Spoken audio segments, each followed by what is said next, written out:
What is a private prison? A private prison is a detention center that is managed by a private enterprise, also called a for-profit enterprise. Most prisons are public prisons. A private prison differs from a public prison because a private prison is not operated by the government.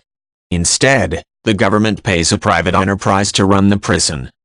The earliest known form of prison privatization in the United States took place after the Civil War, although that particular system shared little with the modern private prison. The system was known as convict leasing. Essentially, private enterprises, such as farms or businesses, rented prisoners from federal and state governments.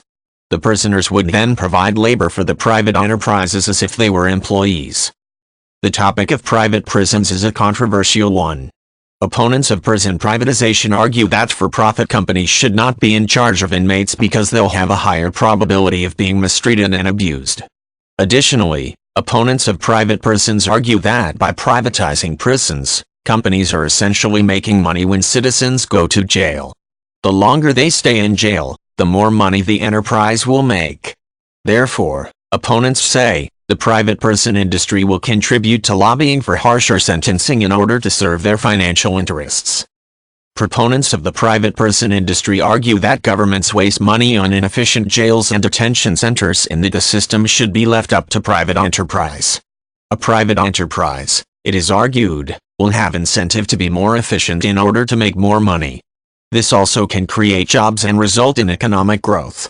This efficiency can benefit the government, and therefore the citizens, because less government money is spent to keep a certain number of prisoners incarcerated.